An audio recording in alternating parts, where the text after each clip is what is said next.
enseguida se calló. Pareció interesarle lo que estaba diciendo el señor de lentes muy gruesos. Entonces le hizo shhh a Joaquín con el dedo y le señaló la pantalla. Esa musiquita es por las rimas, advirtió el señor de lentes muy gruesos, como si hubiera escuchado la conversación entre Joaquín y la mamá. ¡Salud! ¿Rimas?, preguntó Joaquín.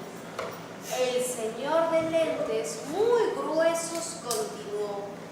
Sí, rimas, que son los sonidos que se repiten al final de las palabras. ¿Nos das algunos ejemplos?, pidió la chica de la tele. Escucha, hijito, los ejemplos, advirtió la mamá y le pasó el brazo por los hombros a Joaquín. El señor de lentes muy gruesos miró directo a la cámara, después a la chica de la tele y sonrió de lo más satisfecho. Luego se acomodó los grandes anteojos en su pequeña nariz y dijo: digamos que termino una línea con la palabra corazón y poco después al final de otra línea escribo acordeón y más adelante pongo barrigón. ¿Ven cómo va creándose un ritmo? ¡Qué interesante!, exclamó la chica de la tele.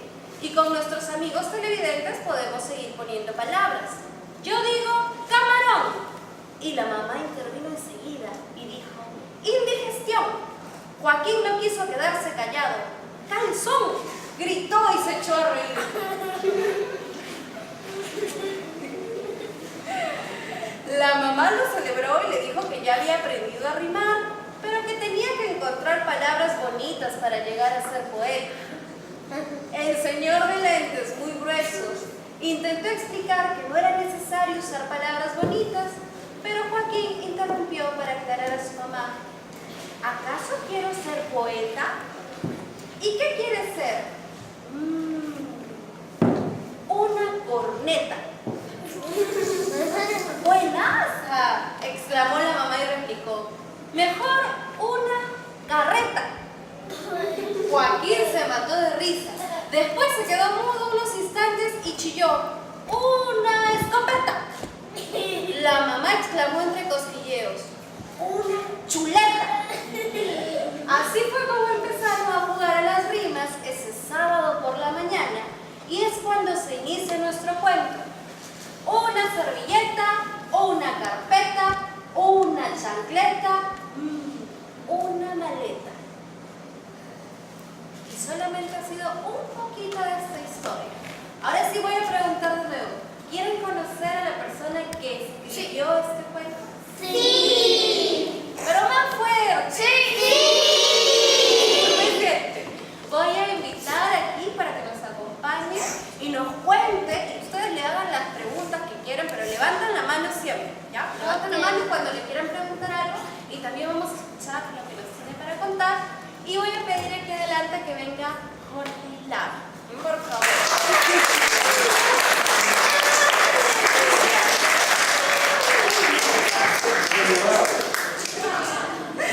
Se ha escondido, creo. Se ha escondido, ¿dónde estará? Uy, van a ir a buscarlo. Hola, buenas tardes. Niñas, niños, papás, mamás, maestras y maestros, encantado de tenerlos por acá. Me voy a acomodar. Me voy a acomodar el micro cerca del calzoncillo. Ya. Vamos a sacar la casaca para estar más cómodo. ¿Han llegado solos o han venido trayendo a sus papás? ¿O al revés? ¿Sus papás han venido trayéndolos a ustedes? Al revés. Ahí ya. Ya. ¿Alguno de ustedes maneja carro? ¿No tienen brevete? No tienen brevete, ya. Muy bien, estoy a disposición de ustedes para iniciar una conversación amena, en lo posible divertida. Sí he escrito un montón de libros, a veces pienso que demasiados libros para niños, jóvenes y también para adultos. ¿Está bien el audio? ¿Sí? ¿El volumen? Escribo también mucho para adultos porque me interesa sobre todo aquellos adultos que estén vinculados a la enseñanza.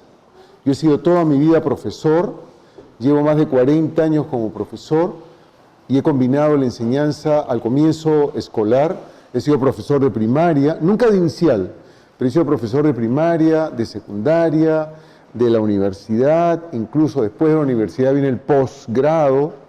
O sea, he pasado por todas las instancias o niveles de la educación, del sistema educativo peruano. Y mi vida se debe en gran medida a la enseñanza y mi obra también. O sea, si no me hubiese dedicado a la enseñanza, no hubiera tenido el vínculo que tengo con los niños y con los jóvenes, y también con los adultos. Y en particular mi preocupación son los maestros, ¿no? Maestros y maestras. Entonces he publicado para niños, para jóvenes, para adultos. Y espero seguir haciéndolo, ¿no? Cuando tenía la edad de ustedes, no sé, 9, 10 años, venía con mi padre, que tenía su oficina en el centro de Lima, en Girón Lampa, venía con mi padre de la mano visitando librerías. Entonces yo fui de muy niño lector.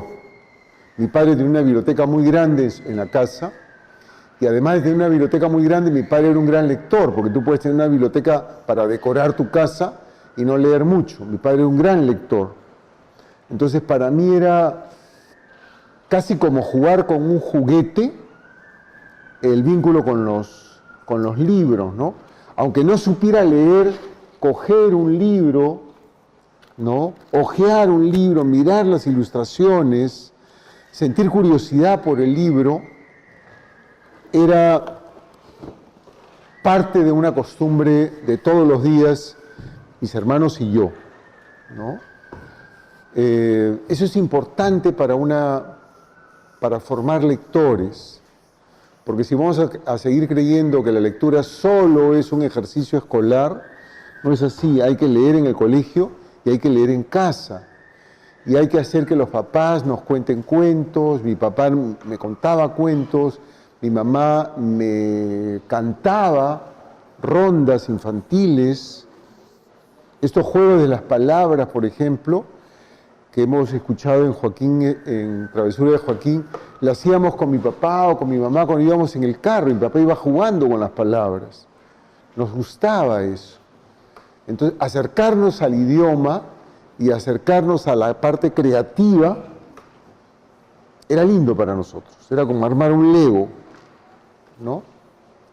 Bueno, esto para complementar la introducción que hizo la simpática señorita que me antecedió. Bueno, me dijeron que ustedes me iban a hacer preguntas muy inteligentes. Mis respuestas no van a ser tan inteligentes. Y las mamás y los papás también me van a preguntar. ¿Por quién empezamos? Tal vez por alguna de las anfitrionas, de quienes nos reciben en casa. Una pregunta de ustedes, como para dar, en el fútbol se llama el play de honor. La primera persona que toca la pelota en el centro del campo. ¿Cómo así? Voy a empezar a hacer la pregunta. Así es. ¿Cómo así se inspiró escribir para niños? Nuevamente, la enseñanza. Era un profesor súper interesado por leer con mis alumnos, leer, porque un escritor, antes que convertirse en escritor, es un buen lector. Yo leía mucho con mis alumnos de primaria, seleccionaba cuentos, los hacía escribir cuentos y hacíamos unos libritos en el colegio para ellos. Y pasé por un colegio, un segundo colegio, un tercer colegio, un cuarto colegio, y llegué a mi quinto colegio, que era los Reyes Rojos. Y los Reyes Rojos fue para mí una especie de revelación, porque en los Reyes Rojos el director y los profesores dijeron, qué bacán que hagas esto, vamos a hacer una selección de cuentos para niños, una selección de poemas para niños.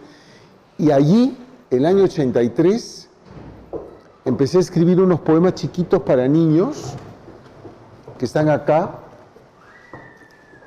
Y mis compañeros de trabajo, que eran músicos, profesores de música, a esos poemas le empezaron a poner música. Entonces, en lugar de leerlos como un poema, se cantaban, ¿no? Entonces, por ejemplo, voy a leerles uno de esos poemitas que yo escribía el año 83 y que les pusieron música. No lo canto porque no quiero ser ofensivo con ustedes, canto horrible, pero, por ejemplo, Gusanito, que es un texto pequeñito para niños muy pequeñitos, de 3 años tal vez, ¿no? Dice así, Gusanito, soy gusanito de papá y mamá, soy gusanito de una manzana, roja manzana, fruta del huerto de mi país, flama encendida contra la plaga, roja manzana. No soy de seda, voy de camino, bajo la luna llevo esperanza.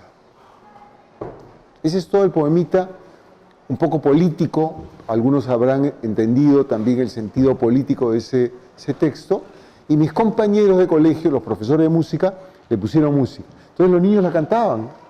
Entonces acá hay poemas de los animales más humildes, las hormigas, los caracoles, el ciempiés, un pájaro tan feo como el pelícano. ¿A alguien le gusta el pelícano? ¿Alguien quisiera tener como nariz, en lugar de nariz, el pico del pelícano? Es un animal feucho, ¿no? Entonces, a mí me interesaban los animales más humildes, a los que la literatura no les ha hecho mucho caso, no les ha dado mucha bola. Y fue ese año 83 que escribí este librito, pero pasaron 83, 93, 15 años más, yo no volví a escribir para niños, pero fundé una editorial, Colmillo Blanco, y el objetivo de esa editorial era publicar cuentos y poemas para niños. Entonces, en ese periodo, que fueron 7 u 8 años que yo dirigí Colmillo Blanco, publiqué muchos libros para niños, pero yo no escribía.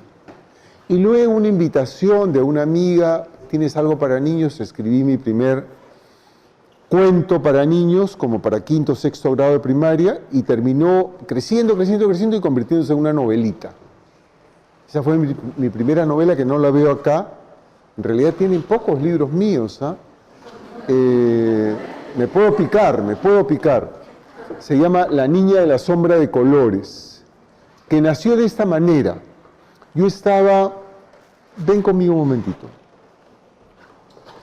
Yo estaba con mi hija, los dos, vamos a imaginar que es mi hija, tirados, recostados en la arena, en la playa.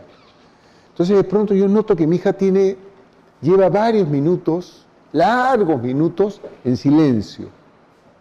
Le digo, ¿qué te pasa, mamita? Que estoy mirando las sombras. Ah, sí, me quedo mirando las sombras. A ningún adulto, que tenemos los ojos un poco cansados de mirar cosas, hemos perdido curiosidad los adultos, miro las sombras y no le veo nada especial. Sin embargo, ella me pregunta, papi, ¿todas las sombras son negras? Una pregunta profunda. Y yo contesto a la primera, sí, mamita, todas las sombras son negras. Pero dentro de mí, con el ánimo de hacer un poquito de travesura, le digo, sí, claro, todas las sombras son negras, pero había una sombra de colores de una niña. ¿Así? Cuéntame eso. Bueno, era una niña que solo cuando estaba alegre proyectaba una sombra de colores. ¡Ah, qué maravilla! Yo quiero ser esa niña. Y no solo eso, sino que cualquiera que pisara la sombra se curaba de la tristeza. O sea, ella contagiaba la alegría. Papá, qué bonita historia. Ya le conté unas cuantas cosas más. Entramos a la casa, cenamos, y al momento de dormir, Llámame, pa. Llámame, pa. Sí, mamita. Cuéntame un cuento. Un cuento para dormir. Sí. Ya, entonces iba y le contaba el cuento de la niña de sombre colores. Al día siguiente, de nuevo. En la noche. ¡Oh, qué hijita! ¡Oh! Otra vez. Ya. Le contaba el cuento. La tercera noche. ¿Qué, mamita? No me digas que quieres el mismo cuento. ¿Sí? Pucha, yo mismo me metí en ese problema. Le contaba el cuento. Y así 5. Dije, cuando lleguemos a Lima, porque estábamos fuera de Lima, se habrá olvidado. La primera noche en Lima, sacando el equipaje, cansados, todos reparando, los acostamos y de pronto, ¿de dónde viene esa voz? Yo ya pensé que estaba alucinando, esa voz. Sigue, sigue. ¿Qué, mijita? Ya, te voy a contar un cuento nuevo, el del diablo. No, ese no. ¿Cuál quieres? La niña en la sombra. ¡Otra vez! Bueno, entonces dije, ya la solución es escribirlo. Entonces lo escribí y eran 4 paginitas. Lo escribí y dije, mamita, la próxima vez llamas a tu mamita, ¿ya? Para que te lo cuente porque ya está escrito. La literatura a veces nos libera de eso, ¿no? Entonces, ya quisiera. Y entonces, mamá, empezó con la mamá. O si no, el hermano mayor, que era un pesado. Pero ya salían con las 4 paginitas que yo las había forrado con una mica para que pudieran durar hasta que creciera y se olvidara de ese cuento. Y en esa época, una amiga, gracias mamita, buenas noches. Y en esa época, una amiga que trabajaba en Santillana me dice, Jorge, ¿no tendrás una novelita que vamos a empezar a publicar? No se publicaban autores nacionales, solo se leían los autores que venían de fuera, españoles y extranjeros en general. Y me dice el año 96, 97, vamos a empezar a publicar en Alfaguara autores nacionales. Ah, qué bacán. ¿Tienes algo? Mira, tengo un cuentito. Tú míralo y me dices. Entonces, un poco tímido, inseguro, se lo llevé. Y no quise escuchar lo que me iba a decir porque no confiaba mucho. Y me dice, está muy bueno, pero debes hacerlo crecer.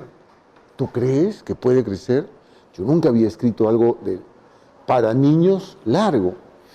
Claro, eso recién empieza, me dijo.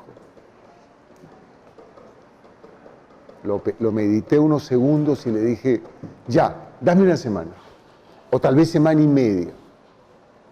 Entusiasmado por sus palabras, recojo el cuento, subo a mi combi, torcido en 8, y viajando, ¿para qué le he prometido? ¿Para qué me he comprometido? Padeciendo haber quedado con ella, y las promesas se cumplen. Cuando uno se compromete con alguien, tiene que hacer lo imposible para cumplir con esa persona, ¿no? Hay que honrar siempre nuestros compromisos. Dije, pucha, ahora ¿cómo cumplo con esta amiga?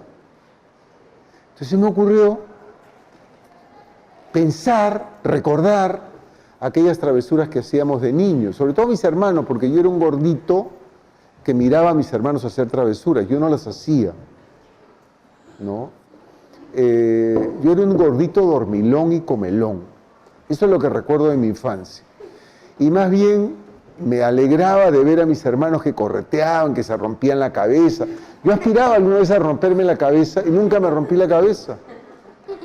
Mis hermanos tienen heridas en todo el cuerpo por una infancia bastante agitada, digamos, ¿no? Efervescente. Yo era un señor. Yo iba con mi mamá de la mano, éramos 7 niños, ¿no? Y creaban ahí un caos en las cafeterías, entraban, y todos pedían helado. ¿Y tú, Jorgecito? mi café con leche y mi sándwich triple caliente. ¿Qué niño pide eso? O sea, era un revejido. Después yo creo que la travesura me ha venido después. ¿Eh? Yo creo que gracias a que, o sea, he invertido mi desarrollo. Bueno, entonces hice un listado de las travesuras de mi infancia, pero sobre todo las travesuras de mis hermanos, y habían cosas que decía, esto puede ser el motivo de un cuento, ¿no? Como las anécdotas de un cuento. Entonces, por ejemplo, una vez mis hermanos me enterraron hasta acá en la arena, ¿no? Y yo, que no me movía, me quedé ahí. O sea, qué calientito se sentía dentro de la arena, me gustó, ¿no? Y empezó a subir la marea. Y entre todos trataron de jalarme con los brazos, las orejas, por eso me crecieron tanto las orejas, trataron de sacarme porque la arena con el agua se queda como cemento. Entonces subía la marea, yo ya tendría 10 años, 11 años, no recuerdo. Ese tipo de episodios, dije, son buenos como para volverlos a contar. Y además en la literatura, cuando ustedes cuentan, así como los chismes, todos son chismosos, ¿no? Espero que todos sean chismosos. Porque los que están atrás, todos los mayores, mírenlos, son súper chismosos. Unos más, otros menos, ¿ya? Pero cuando contamos un chisme, nunca lo contamos ni seriamente, a veces nos hacemos los dramáticos. O sea, nunca nos tomamos en serio el chisme, siempre queremos ponerle algo más al chisme. Porque me llegó el chisme de un modo y no voy a ser tan ingenuo para contarlo igual. Tengo que fabular un poco, ¿no? Entonces yo dije, igualito que los chismes, voy a empezar a exagerar cada anécdota. Y poco a poco empezó a crecer la historia y de 4 páginas terminó siendo una novelita de 60, 70 páginas. Más los dibujos, creció a 90 páginas y se publicó La niña de la sombra de colores. Así se llamó. Y con ese, el año 97, me inauguro como novelista para niños. Y no he parado porque me divertí. Yo que había empezado escribiendo poesía y que me atormentaba escribir poesía, empecé a encontrar el lado divertido de la escritura. Primera pregunta y primera respuesta. Siguiente pregunta. Voy a hacer más breves mis respuestas. ¿Cómo fuiste tan buen pintor en los dibujos que tienes en tus cuentos? He sido tan buen dibujante porque yo no he hecho las ilustraciones.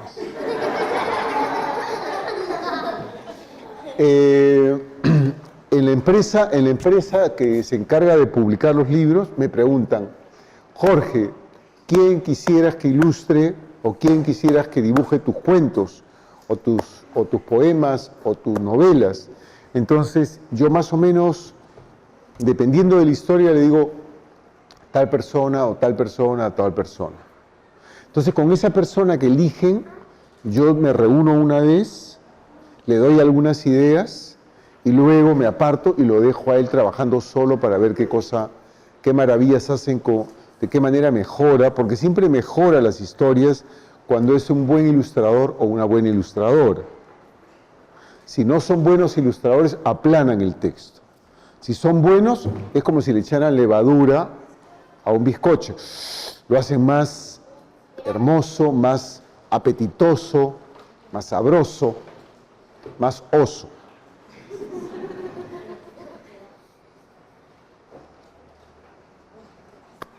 ¿Cuál fue su primer libro? Mi primer libro, que fue un libro de poemas de amor para mi novia de esa época. Lo lindo, yo estaba en la universidad todavía, han pasado más de 40 años de ese libro, y lo bonito es que esa novia de esa época terminó siendo mi primera esposa. ¿Y qué le pasó? Mi primera esposa se convirtió en mi segunda esposa y mi segunda esposa se convirtió en mi tercera esposa. Es la misma esposa. Es la misma. Pero como ha ido engordando... No, como tengo 3 hijos, entonces yo digo, una me dio el primer hijo, la segunda me dio el segundo hijo, la tercera me dio el tercer hijo, pero son la misma esposa y la misma novia. ¿A qué edad comenzó a...? Empecé a escribir cuando estaba en segundo de media, que escribía mis poemitas de amor, porque como era un chico gordito, anteojudo y serio, las chicas no sentían que estaban delante del compañero de clase, sino sentían que estaban delante del profesor. Una vez yo me declaré a una chica y la chica me dijo, yo tenía todo asegurado ya, porque había arreglado con el hermano, creo que hasta le había pagado al hermano. Ya estaba todo arreglado para que su hermana me dijera sí. Y me dice no. Y yo me desencajé y dije, no puede ser. Acá hay algo que, como Condorito, ¡plop! Exijo una explicación. Y me dijo, no te lo puedo decir, pero dímelo, por favor, ¿por qué? Dímelo. Lo corrijo enseguida.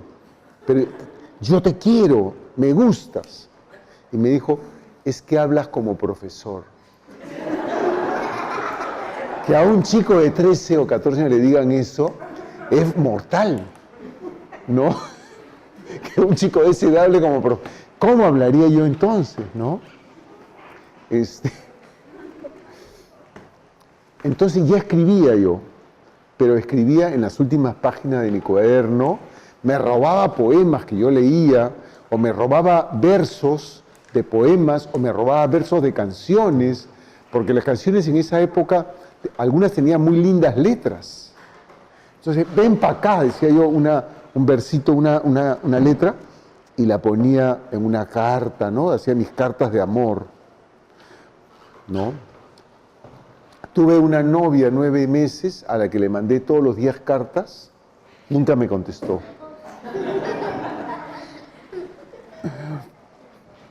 Mi vida es una desgracia.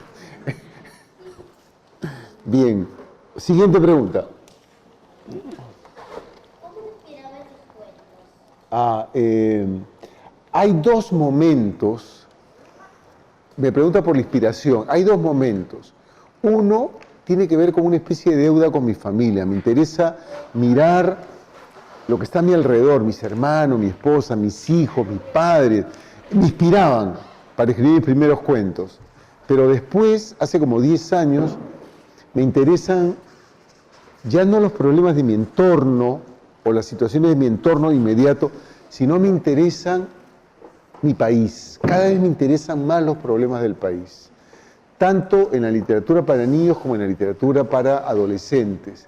Siempre estoy en temas, por ejemplo, este librito lo publiqué a principios de este año, se llama 3 preguntas gigantes, que planteo 3 cuentos a manera de temas filosóficos para niños muy pequeños, sobre la vida, sobre el bien y sobre la libertad, ¿no?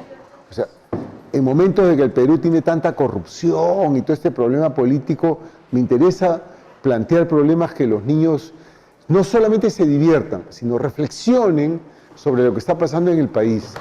Y aquí he traído algunos cuentos nuevos que estoy escribiendo ahora en una nueva faceta que estoy viviendo, que es la del abuelo. O sea, ya no solamente soy papá, soy abuelo de 2 nietos.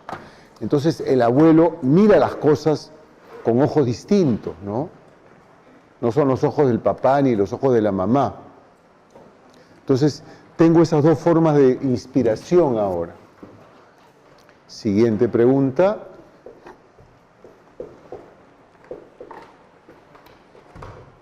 Si combináramos también con... Sí.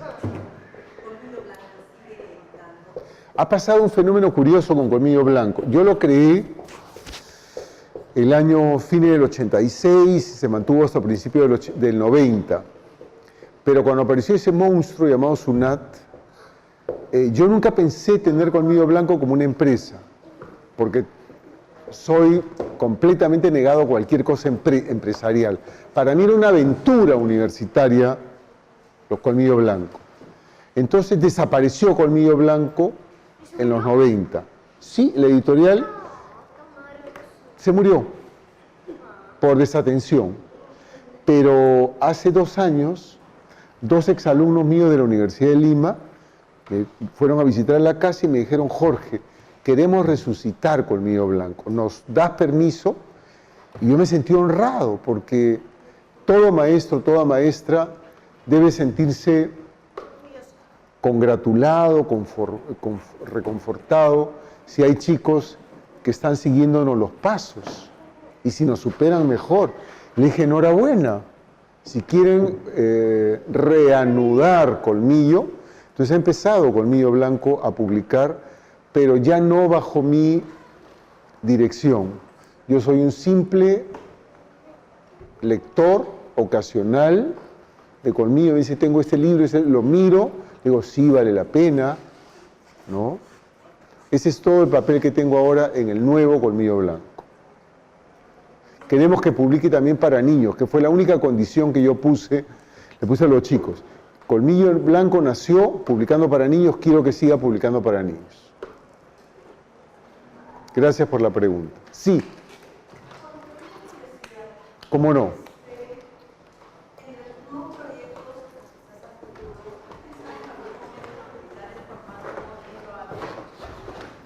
Si me interesa el formato libro-álbum. Sí, claro. Sí, sí, sí. Justamente, tomen asiento, niñas. Por supuesto. Yo estoy muy atento. A mí me interesa lo audiovisual también. Yo soy un cinéfilo empedernido. Veo muchísimo cine. Voy mucho al teatro. Me gusta la música. Entonces, para mí la cultura no es solo la isla literaria, ¿no? Yo creo que uno de los grandes defectos de los programas de lectura es que se han quedado en la literatura y dentro de la literatura en el relato o en la narrativa. Ni siquiera en el cuento. Ojalá analizáramos cuentos o fábulas o mitos. Es básicamente novela, que es el género, digamos, más expansivo y de más fácil acceso. A mí me interesan otros géneros, incorporarlos a un campo cultural. El cine, el cómic, llamado novela gráfica, que me parece también una engañifa, el libro álbum, el libro informativo, los nuevos géneros, la música, las modas, el fútbol, todo lo que le interesa a los jóvenes. O sea, mi público en la escuela son los jóvenes. Yo tengo que estar atento a esos intereses, ¿no? Un profesor en el Perú rara vez sabe entrar a un texto poético. Le teme al texto poético. No entra en el guión cinematográfico, ni en el libreto teatral. Uno tiene que asomarse a todas esas manifestaciones culturales e integrarlas. Por ejemplo, ya hace un año que tengo cerrado una colección, que es una colección que de alguna manera homenajea a Basadre, se llama Colección Problema y Posibilidad, que tiene que ver con los problemas del país. Infancia. Son 6 problemas de la infancia. 1, abuso sexual. 2, explotación laboral. 3, pésima alimentación y obesidad infantil. ¿Cuánto ha tardado la ley de alimentación saludable? 5, salud mental, ¿no?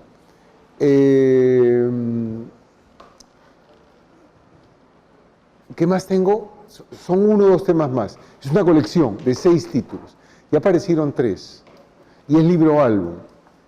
Y tiene que ver con este vínculo con mis nietos actual. Mis nietos no leen todavía. Leen la imagen, no leen el texto lingüístico, ¿no? Entonces he aprendido, y me ha gustado eso, a contener la expresión y acercarla a la poesía. Yo empecé escribiendo poesía. Hacer un libro álbum es recuperar la poesía que yo escribí hace 30 años, o 25. Siento que cuando escribo un libro álbum, porque yo escribo con muchísimo respeto al lenguaje, siento estar refrenando mi lenguaje y conteniendo, que es la labor poética, la contención y la sugestión. Así que en eso estoy. Y los poemas, los cuentos inéditos que he traído tienen algo de libro álbum. Claro, el trabajo con el ilustrador es un trabajo distinto que el libro ilustrado. Tienes que hacer algunas coordinaciones. Incluso yo soy el que les propongo a los ilustradores, mira, esta línea podría suprimirse y más bien absórbela tú en la ilustración. Así que estoy en eso. Este primer semestre del año creo que he escrito como 10 cuentos que van a tener digamos, como propósito final convertirse en libros álbumes. Y ahorita estoy publicando como 4 títulos, si no han salido están por aparecer. Por ejemplo, son dos de los, claro, La carpeta vacía, que tiene que ver con la deserción escolar, pero no solo tiene que ver con la deserción escolar, sino tiene que ver para un país con la cultura y la tradición oral que tenemos, tiene que ver de alguna manera con ese diálogo, confrontación entre lo que saben los chicos de la Amazonía o de la sierra, sin pasar por el sistema, por la institución educativa, ¿no? La carpeta vacía. Y la casa oscura tiene que ver con un caso de abuso sexual, ¿no? Es un libro oscuro, observen ustedes las ilustraciones, es un libro oscuro de una persona que, bajo engaños, usando la curiosidad infantil como gran acicate, lleva a una criatura al sótano para hacerle algunos actos indebidos y el niño termina pegando de aullidos, acuden la familia y el niño cuenta todo, que es lo que tienen que hacer los niños, contarlo todo a sus padres, ¿no? Aunque a veces también acá en la misma familia ocurre, ¿no? Entonces son 2 de los 4 títulos que les he mencionado. Lo tengo para regalárselos. Mentira. No sean sapos. Ya.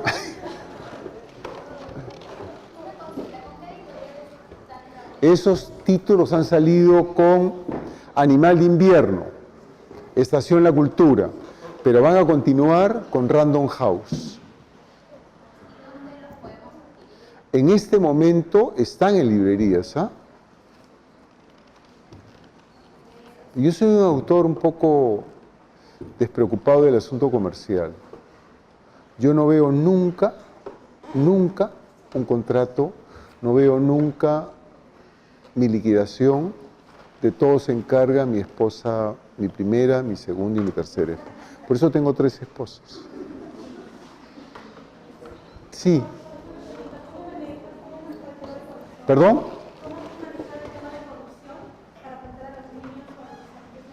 ¿Cómo manejaba el tema de...? Ya. Y el otro tema importante es la salud mental. Mira, una de las características de la literatura, de un tipo de literatura que a mí me gusta cultivar, es no necesariamente ser explícito. Entonces, una manera de abordar el tema de la corrupción no es hablando directamente de la corrupción, sino del germen de la corrupción. O sea, hacer algo indebido, no ser ético, no decir la verdad.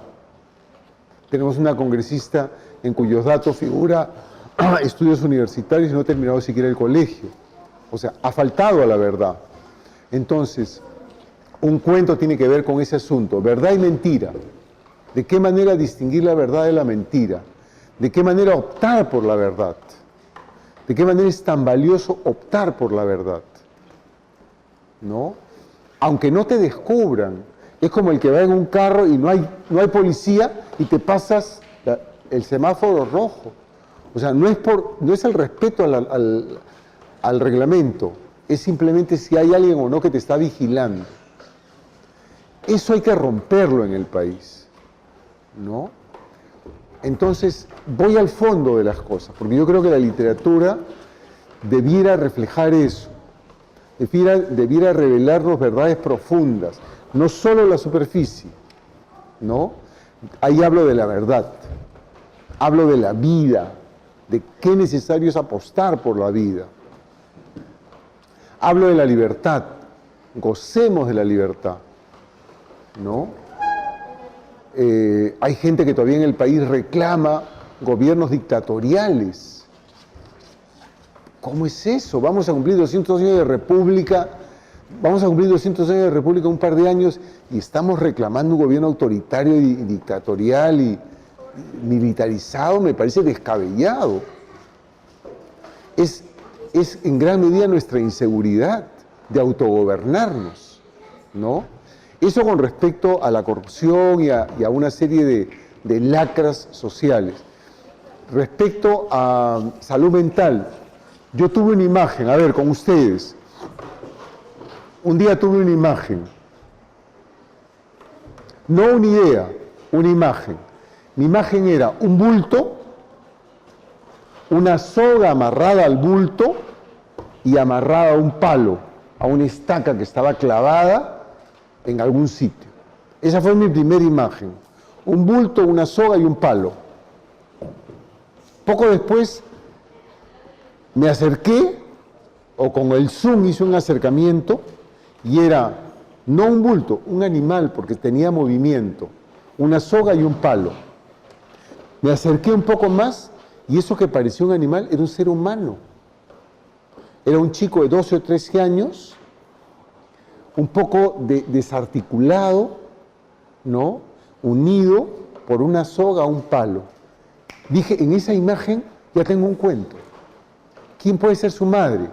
Ah, una señora de un asentamiento humano que sale a reciclar basura y que esas horas que está ausente lo amarra a su criatura a un palo, porque sufre un retardo mental. No tiene dinero para llevarlo a un hospital, le avergüenza, entonces lo amarra a un palo. Pero es posible que un niño esté amarrado a un palo, porque a lo mejor va a querer salir, y se daña con el palo, se lesiona. Entonces la madre termina metiéndolo en una zanja.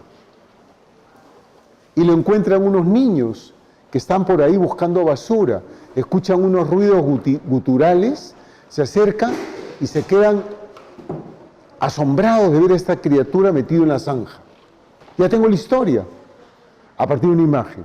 Esa fue la manera como me fui planteando el cuento de salud mental en la infancia. ¿Cuántos casos, no solamente en sectores populares, también en sectores medios, que el profesor o la profesora no advierte que tiene algún trastorno y termina en bullying? Nuestros profesores y profesoras no están suficientemente capacitados como para percibir eso. Y tenemos una política de salud tan precaria. Entonces, yo creo que la literatura también es una voz de alarma. ¡Ey! Fíjense lo que está pasando en la sociedad. Hay muchas fisuras, muchas grietas en la sociedad que tenemos que reparar. Es como una calle completamente llena de baches y de roturas. Hay que repararlas, y con buen material. Queremos un país con una sociedad sólida, equitativa, digna, y remendamos todo. Ya vemos cómo se construyen las escuelas en el país, ¿no? Cuánto tiempo duran. Cómo es la formación de los profesores y las profesoras, ¿no? Ya, Sufi, ¿no? Ya me pasé. Ya. Vamos a hablar unas palabras de despedida y una foto Ya. general. No me he pasado, pero me están pidiendo que me despida. No. Ya. Yo creo que ha sido La elegancia. una conversación muy, Qué elegante, ya. muy, muy buena, tanto para ustedes, los que han estado bien atentos, como para los padres y acompañantes el día de hoy. Nosotras queremos agradecer mucho la presencia de Jorge Eslava, cual pediría por favor